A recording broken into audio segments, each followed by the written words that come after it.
नमस्कार जोहार। झारखंड में आपका स्वागत। मैं राहुल ओझा आपके साथ। राज्य गठन के 22 साल बाद झारखंड हाई कोर्ट का अपना भवन मिला है। राष्ट्रपति द्रौपदी मुर्मू ने आधुनिक सुख सुविधाओं को समेटे इस आधुनिक भवन का उद्घाटन किया, जिसमें सीजेआई के साथ राज्यपाल, सीएम और केंद्रीय कानून मंत्री भी मौजूद रहे।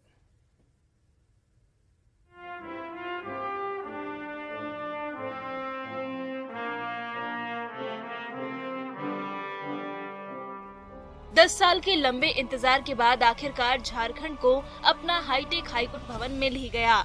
इस खास मौके को और भी ग्रैंड बनाया राष्ट्रपति द्रौपदी मुर्मू की मौजूदगी ने।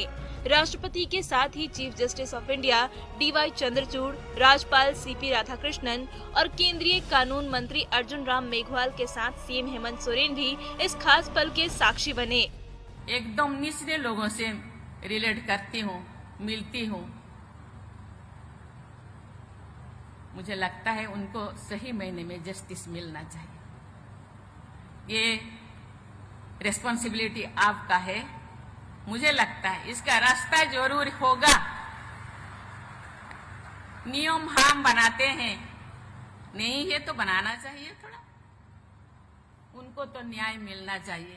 एक आदिवासी बहुल छोटे राज्य में यह भवन तथा परिसर देश के किसी भी उच्च न्यायालय के भवन तथा परिसर से बड़ा है।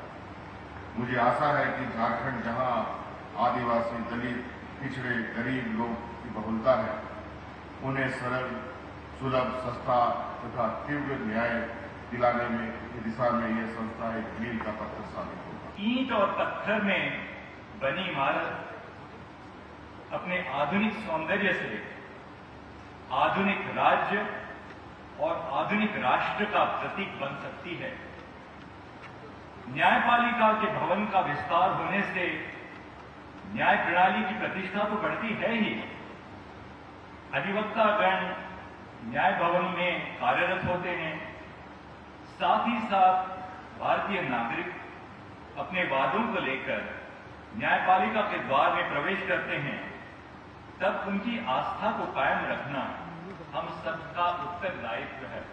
एक नजर डालते हैं झारखंड हाईकोर्ट की नई बिल्डिंग की खासियत पर। झारखंड हाईकोर्ट 165 एकड़ में फैला है, जिसमें झारखंड हाईकोर्ट की हाईटेक बिल्डिंग 68 एकड़ में बनी है। इसका 10 लाख वर्ग फीट एरिया ग्रीन बिल्डिंग है। हाईकोर्ट में 25 भव्य कोर्ट रूम है, जिसमें 1200 वकील के बैठने की बेहतरीन व्यवस्था है। इसमें हरियाली बनाए रखने के लिए विभिन्न प्रजाति के करीब 2000 पौधे लगाए गए हैं। वहीं सोलर पैनल से 2000 किलोवाट बिजली भी हाईकोर्ट भवन को मिलेगी। मुख्य कोर्ट रूम की बिल्डिंग 2 मंजिला है। इसमें दूसरे तल्ले पर विशाल लाइब्रेरी है, जिसमें करीब 5 लाख किताब के संग्रह की क्षमता है। झारखंड हाईकोर्ट की इंसाफ के मंदिर के रूप में जिस तरह की पहचान थी, ये पहचान आगे भी कायम रहने की उम्मीद है। रांची से न्यूज़ 18 के लिए संजय कुमार सिन्हा की रिपोर्ट।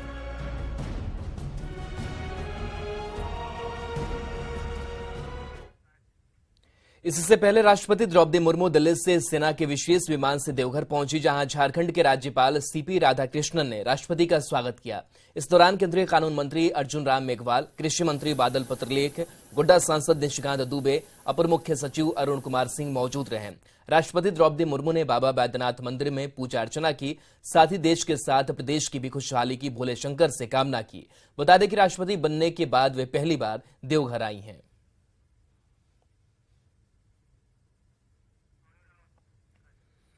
राजभवन में राष्ट्रपति द्रौपदी मुर्मू ने झारखंड के 8 आदिम जनजाति समूह के लोगों से मुलाकात की। लातेहार, गढ़वा, गोड्डा, दुमका, हजारीबाग, जमशेदपुर, गुमला, पलामू से करीब 70 से ज्यादा आदिम जनजाति के लोग राजभवन पहुंचे थे। राष्ट्रपति से संवाद के दौरान सीएम हेमंत सोरेन भी मौजूद रहे। राजभवन में राष्ट्रपति से मिलने के बाद आदिम जनजाति के लोग काफी उत्साहित दिखे। राष्ट्रपति के समक्ष आदिम जनजाति के लोगों ने जल, जंगल और जमीन के संरक्षण को लेकर बात रखी। इसके साथ ही शिक्षा, स्वास्थ्य, पेयजल और सड़क निर्माण को लेकर हो रही समस्या को रखा गया। राष्ट्रपति महोदय के यहाँ अपनी समस्याओं को रखा और बहुत खुशी लगा कि आज उनसे देश के सर्वोच्च जो प्रतिनिधि हैं उनके साथ बैठने का जो अवसर मिला। उन्होंने जो हमारे बारे में सोच के आए हैं, ये बहुत ही काबिल तारीफ है। पाड़िया राजमहल को लेकर मतलब कि जो कृषि संबंधी आश्रित है, सौरिया स्कूल के बारे में रखे और हॉस्पिटल शिक्षा के बारे में हम अवगत करें और चाहिए रोड और पानी के बात मैंने रखा हूँ। बोले कि नवोदय विद्यालय के लिए जो बच्चे हम लोग के आदिम जनजाति पहाड़िया के लिए जो नहीं जा सक रहे हैं, बोले कि सीट कम होने के कारण जो नहीं ले पा रहे हैं उसमें आगे और कुछ व्यवस्था करने की बोली। खूंटी के बिरसा कॉलेज मैदान में 25 मई को राष्ट्रपति द्रौपदी मुर्मू का कार्यक्रम है। इसकी सफलता के लिए प्रशासन की तैयारी पूरी है। साथ ही सुरक्षा को लेकर पंडाल से लेकर हर जगह पर पुलिस बल की तैनाती की गई है। राष्ट्रपति के कार्यक्रम को लेकर इसकी सुरक्षा पर नजर बनाए हुए हैं ताकि किसी भी प्रकार की चूक न हो। पारामिलिट्री फोर्स की तैनाती के साथ ही ड्रोन से भी कार्यक्रम की निगरानी की जाएगी। वहीं राष्ट्रपति के कार्यक्रम को यादगार बनाने में जिला प्रशासन लगा हुआ है। देखिए, माननीय राष्ट्रपति महोदय जी का प्रोग्राम जो है 25 को यहाँ खूंटी में है और पुलिस प्रशासन और जिला प्रशासन पूरी तरह से तैयार है इस चीज़ को लेकर। सुरक्षा के लिए देखिए पर्याप्त मात्रा में बल तो तैनात है ही, पारामिलिट्री फोर्सेस भी बाहर से दी गई हैं जो कि ऑपरेशन में रहेंगी। एंटी ड्रोन टीम भी जो है वो 2 यहाँ पे प्राप्त हुई हैं, दोनों एंटी ड्रोन टीम भी यहाँ तैनात रहेंगी। डॉग स्क्वाड स्पेशल ब्रांच की टीम भी अलग से दी गई है जो लगातार सैनिटाइजेशन कर रही है और कल सुबह फिर से जो D-4 पे होता है सभी एरियाज़ का सैनिटाइजेशन कल फिर से किया जाएगा और ATS की टीम और अलग अलग QRTs बनाई गई हैं जो लगातार क्षेत्र में भी छापेमारी वगैरह कर रही हैं। अब बात गैंगस्टर अमन श्रीवास्तव की। गैंगस्टर अमन श्रीवास्तव को 6 दिनों तक रिमांड में रखकर ATS ने पूछताछ की, जिसके बाद आज उसे कोर्ट में पेश किया गया। जिसके बाद गैंगस्टर को फिर से न्यायिक हिरासत में जेल भेजा गया। ATS की ओर से पूछताछ में कई बात सामने आई है, जिसमें कोयला क्षेत्र में करोड़ों की लेवी वसूलने की बात सामने आई है। अमन श्रीवास्तव के बारे में पूरी जानकारी जुटाने के लिए CID की ओर से एक विशेष टीम भी गठित की गई है जो उसके सहयोगियों, लेवी देने वाले व्यक्तियों और राजनीतिक संरक्षण देने वालों का पता लगाएगी। अधिक जानकारी दे रहे हैं रांची संवाददाता ओम प्रकाश। कुख्यात गैंगस्टर अमन श्रीवास्तव को 6 दिनों की रिमांड अवधि में पूछताछ के बाद ATS के द्वारा आज उसे कोर्ट में पेश किया गया, जिसके बाद उसे न्यायिक हिरासत में भेज दिया गया। बता दें कि इन 6 दिनों के पूछताछ में कई अहम जानकारियां जो हैं वो ATS के समक्ष आई है। हालांकि कई ऐसी बातें हैं जो अब तक ATS के लिए भी अनसुलझी हैं। मामले को लेकर बता दें कि जो अमन श्रीवास्तव है वो काफ़ी टेक्निकल चीज़ों का इस्तेमाल किया करता था। किसी को भी डायरेक्ट कॉल वो नहीं करता था, प्रॉक्सी सर्वर के माध्यम से कॉल करता था। इस बात की जानकारी जो है वो ATS को मिली है, जिसकी जानकारी किन किन लोगों को उसने कॉल किया इसकी जानकारी जुटाने का प्रयास किया जा रहा है। हालांकि इसमें कड़ी मशक्कत का सामना जो है वो ATS को करना पड़ रहा है। वहीं दूसरी तरफ पूछताछ में ये बातें सामने आई है कि कोयला व्यवसायियों से खासतौर से अगर बात की जाए तो पर रेक जो है वो अमन श्रीवास्तव जो है वो 20 से 25 हज़ार रुपये बतौर रंगदारी के वसूला करता था और इसमें उसने करोड़ों की रकम की उगाही की है। वहीं साफ तौर से अगर बात करें तो इस पूरे मामले को लेकर CID के द्वारा भी एक टीम का गठन किया गया है जो कि अमन श्रीवास्तव से जुड़े तमाम चीज़ों को खंगालने का काम करेगी और उससे जुड़े हुए तमाम चीज़ों की जानकारी जुटाएगी और आने वाले दिनों में हो सकता है इस मामले में और कोई खुलासा हो, बड़ा खुलासा हो, कई और लोगों के नाम सामने आए।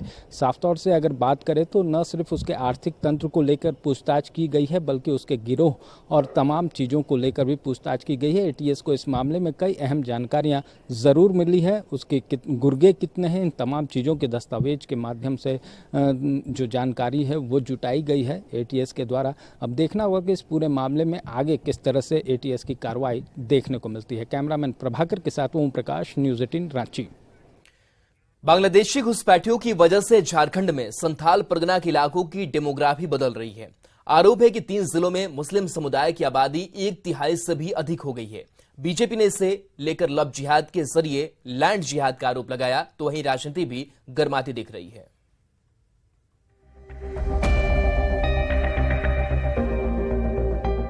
लोकसभा चुनाव से पहले झारखंड में बांग्लादेशी घुसपैठियों का मुद्दा फिर गर्माता दिख रहा है। हाईकोर्ट ने मामले में गंभीरता दिखाते हुए घुसपैठियों को रोकने के कदम पर राज्य सरकार से सवाल पूछे हैं। दरअसल संथाल परगना के कुछ जिले बांग्लादेश सीमा से महज 40 से 50 किलोमीटर दूर हैं। ऐसे में साहिबगंज और पाकुड़ में तेजी से बढ़ रही मुस्लिम आबादी की वजह से चिंता की घंटी बजती दिख रही है।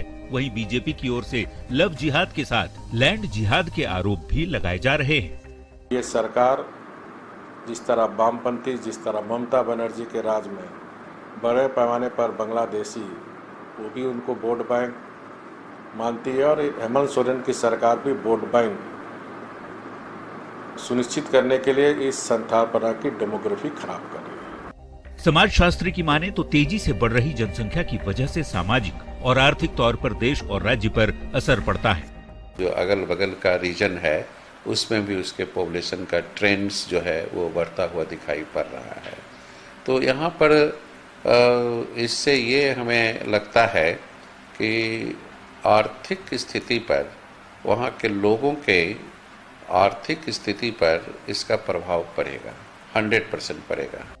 सत्ताधारी जेएमएम के विधायक लोबिन हेम्ब्रम ने भी संथाल में बांग्लादेशी घुसपैठ पर चिंता जताई है। साथ ही सरकार से इस मामले में जवाब भी मांगा है।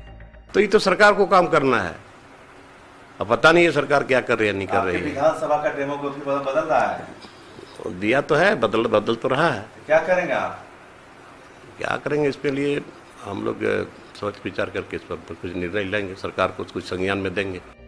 एक तरफ जहां बीजेपी ने चुनाव में जीत के बाद संथाल के जिले खासकर साहिबगंज और पाकुड़ में मिनी एनआरसी का प्रस्ताव दिया है, वहीं उस पर राज्य की राजनीति में भी तल्खी आती दिख रही है। जेएमएम और कांग्रेस ने बांग्लादेशी घुसपैठ से इनकार किया है, तो वहीं घुसपैठ पर गेंद केंद्र के पाले में डाल दी है। बहरहाल घुसपैठ पर राजनीति जारी है। रांची से न्यूज 18 के लिए निरंजन सिंह की रिपोर्ट।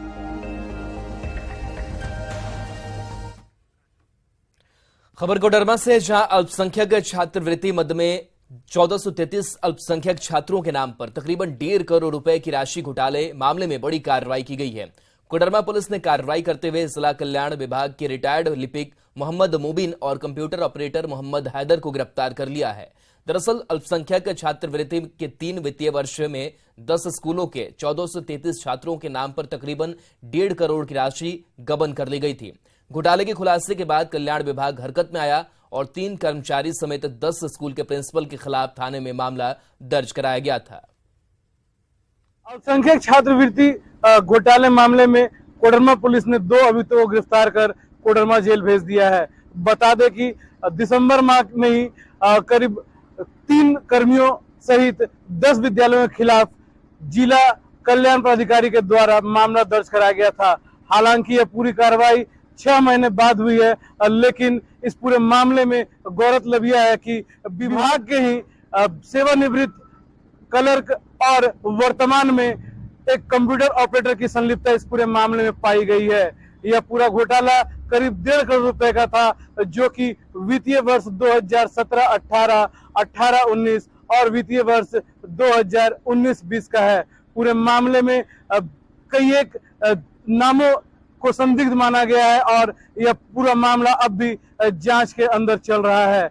हालांकि यह पूरा मामला कब तक जांच से आगे बढ़ता है और कितने लोग इसमें फंसते हैं, ये देखने वाली बात होगी। रितेश लोहानी, न्यूज 18, कोडरमा। खबर पश्चिमी सिंहभूम से है, जहां मुफस्सिल थाना पुलिस ने ब्राउन शुगर तस्करी और मोटरसाइकिल चोरी के 2 अलग अलग मामलों में 4 लोगों को गिरफ्तार किया है। चाईबासा एसडीपीओ के नेतृत्व में की गई छापेमारी में सुपर स्लाइस से ब्राउन शुगर की तस्करी करने वाले 2 अपराधी को 55 पुड़िया ब्राउन शुगर के साथ गिरफ्तार किया गया। वहीं दूसरी ओर 2 बाइक चोर को देसी कट्टा और गोली के साथ रेलवे ओवरब्रिज के पास से गिरफ्तार किया गया। पुलिस की कार्रवाई से अपराधियों में हड़कंप है। अविनाश को और एक सामू हेम्ब्रम को ब्राउन शुगर के साथ पकड़ा गया। उनके पास 55 पुड़िया, दोनों मिला के 55 पुड़िया जब्त हुआ है। मोबाइल फ़ोन 2 है, स्कूटी 1 है और अलग चोरी वाला केस में एक देसी कट्टा है, जिंदा एक खोखा, एक गोली है। खबर हजारीबाग से, जहां एंटी करप्शन ब्यूरो ने सामुदायिक स्वास्थ्य केंद्र में तैनात ब्लॉक अकाउंट मैनेजर को रिश्वत लेते रंगे हाथ गिरफ्तार किया। चतरा के इटखोरी सीएससी में तैनात शंभू कुमार रवि को 4000 रुपए रिश्वत लेते गिरफ्तार किया गया है। उसने शिकायतकर्ता पुन्नालाल राणा से ममता वाहन के बिल भुगतान के लिए 4000 की डिमांड की थी। उन्होंने जन स्वास्थ्य सर्वे योजना के तहत प्रचार प्रसार कार्य किया था और 2 साल से उनका भुगतान लंबित था। इसकी जानकारी एसीबी को दी गई, जिसके बाद आरोपी को गिरफ्तार कर लिया गया। है जिनका नाम पन्नालाल राणा है, जो इटखोरी स्वास्थ्य केंद्र में सर्वे वर्ष 2021 का कार्य किए थे, जिसमें उनका बिल भुगतान के एवज में इनके द्वारा 4000 रुपये कमीशन के तौर पे मांगी जा रही थी। उन्होंने एक लिखित आवेदन हमारे यहाँ दे के शिकायत दर्ज कराया था, जिसका सत्यापन हम लोग ने पुलिस निरीक्षक स्तर के पदाधिकारी से करवाया। जांच के क्रम में गोपनीय सत्यापन के क्रम में आरोप की पुष्टि हुई और हम लोगों ने आज उसे फिर यहाँ हजारीबाग में गिरफ्तार किया है। रामगढ़ के मांडू वन क्षेत्र के इंदिरा गांव के जंगलों में 3 हाथियों का झुंड पहुंच गया है, जिसके कारण ग्रामीणों में दहशत का माहौल है। हालांकि मांडू वन क्षेत्र के वनकर्मी हाथियों के झुंड पर नजर बनाए हुए हैं। इधर रामगढ़ के डीएफओ नीतीश कुमार ने ग्रामीणों से हाथी के नजदीक नहीं जाने की अपील की है। 3 हाथियों के झुंड के 14 माइल के आसपास होने की सूचना मिली है। इस पर वन विभाग नज़र बनाए हुए है। आसपास के ग्रामीणों को सतर्क किया जा रहा है। ये इनका पारंपरिक रूट है। ये बोकारो से मांडू होते हुए हजारीबाग में प्रवेश करेंगे। हजारीबाग डिस्ट्रिक्ट में प्रवेश कर ही चुके हैं। अतः मेरे लोगों से अपील है कि इसके पास ना जाएं और भीड़ ना लगाएं। पश्चिमी सिंहभूम पुलिस ने साइबर क्राइम के 2 आरोपियों को गिरफ्तार किया है। साथ ही इनके पास 1,71,000 रुपए कैश के साथ ही 2 mobile phone, ATM card, pen drive भी बरामद किए गए हैं। गिरफ्तार दोनों साइबर क्रिमिनल गिरिडीह जिला के रहने वाले हैं। आरोपियों ने चाईबासा के जुबली तालाब के सामने स्थित साइबर कैफे से पेटीएम मर्चेंट क्यूआर कोड के माध्यम से करीब 2.25 लाख की धोखाधड़ी की थी। इस रैकेट में शामिल दूसरे आरोपियों की तलाश में छापेमारी की जा रही है। जुबली रोड में स्थित साइबर कैफे सीएसपी सेंटर से एक संदिग्ध साइबर अपराध कर्मी अनिकेत कुमार मिश्रा, गांव तेलोडी, थाना राजधनवार, जिला गिरिडीह को विधिवत गिरफ्तार किया गया।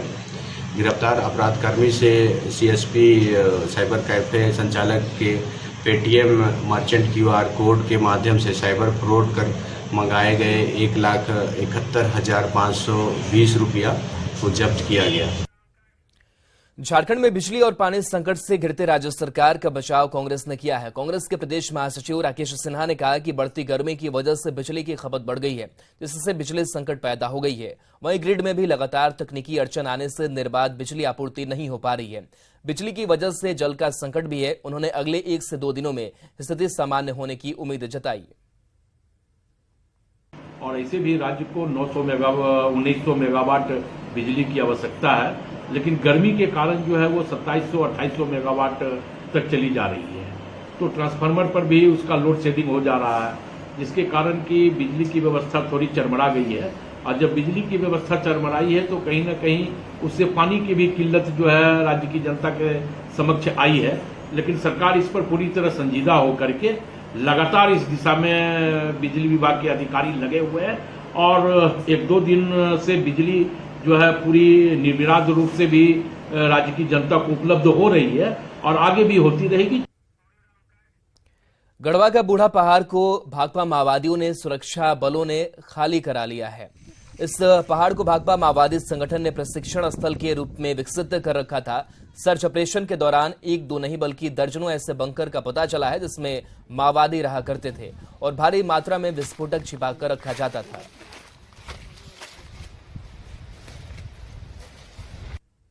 जब भी हम लोग सर्च करते हैं तो लगातार वहां पे माइंस लगे हुए हैं, आईडी लगे हुए हैं चारों तरफ से और उसके मूवमेंट को रोकने के लिए। और जो लगातार हमें मिल रहे हैं, हमारे डॉग स्क्वाड और बीडीडी टीम उसको सर्च करती है, हम उसको वहीं पर डिस्ट्रॉय कर देते हैं। इस तरह के सर्च में कई सारे बंकर मिले हैं, करीब 10-15 के आसपास बंकर होंगे जो अलग अलग जगहों पे हैं। रामगढ़ में भीषण गर्मी में एक तरफ जहां लोग बूंद बूंद पानी के लिए तरस रहे हैं, वहीं भुरकुंडा के सयाल मोड़ के पास पतरातू डैम से सप्लाई के लिए गुजरे मोटा पाइपलाइन से हजारों लीटर पानी बहकर बर्बाद हो रहा है। इस भीषण गर्मी में भुरकुंडा और इससे सटे कई पंचायतों की हजारों की आबादी भीषण जल संकट से गुजर रही है। ऐसे में लोगों का मानना है कि अगर ये पानी बर्बाद होने की बजाय उन्हें मिल जाता तो उनकी परेशानी दूर हो सकती थी।